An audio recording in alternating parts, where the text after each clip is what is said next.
हमारे पास एक क्वेश्चन है और उसका गोल ये है कि हमें फर्स्ट नॉन रिपीटिंग कैरेक्टर को अपने स्ट्रिंग में से फाइंड करना है। तो चलिए देखते हैं इसको कैसे सॉल्व कर सकते हैं। सबसे पहले हम लोग एक फंक्शन बनाते हैं कॉन्स्ट फर्स्ट यूनिक के नाम से। उसमें से हम लोग एक स्ट्रिंग को यहाँ पे पास करते हैं। अब हम लोग इस पे क्या कर सकते हैं, एक फॉर लूप लगाते हैं, क्योंकि मुझे सारे कैरेक्टर को चेक करना है कि कौन सा रिपीटिंग है और कौन सा नॉन रिपीटिंग है। चलिए यहाँ पे एक फॉर लूप लगाकर टेस्ट कर लेते हैं। तो यहाँ पे हम लोगों ने एक फॉर लूप लगाया, हमारा ये लूप चलेगा, स्ट्रिंग के हर एक कैरेक्टर को चेक करेगा। तो हम लोग क्या कर सकते हैं, if string dot index of character equal to string dot character कर लेते हैं और उसके बाद हम लोग रिटर्न करते हैं कैरेक्टर। तो हमारा यहाँ पर एक फॉर लूप हमारा रन होगा, उसके बाद ये चेक करेगा कि string of index of first character और string dot index of last character. चलिए एक एग्जांपल से समझाते हैं आपको। फॉर एग्जांपल हमें जैसे A B B C and D को कंसोल में चेक करना है। तो सबसे पहले देखिए ए इंडेक्स ऑफ 0,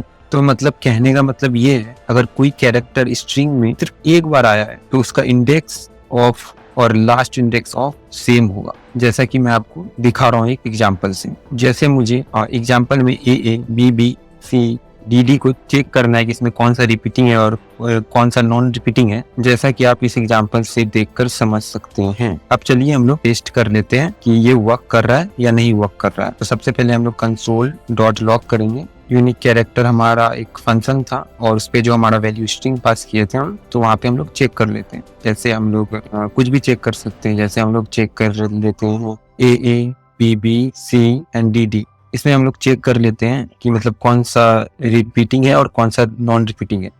हमारे कंसोल में नॉन रिपीटिंग वैल्यू जबकि प्रिंट होगा, जैसा कि अभी रन करने पे पता चल जाएगा। जैसा कि आप यहाँ पे देख सकते हैं हमारा ये सी प्रिंट हो रहा है, क्योंकि सी हमारा नॉन रिपीटिंग है। एक और वर्क कर सकते हैं इसमें कि जैसे अगर इसमें सब कुछ रिपीटिंग हो, फॉर एग्जाम्पल इसमें सी भी रिपीटिंग हो, तो हम लोग यहाँ पे क्या कर सकते हैं, यहाँ पे फॉर लूप के बाद रिटर्न कर सकते हैं नल को। अगर सब कुछ रिपीटिंग है तो फिर हमारा यहाँ पे नल कंसोल में प्रिंट हो जाएगा, जैसा कि नल प्रिंट हो रहा है।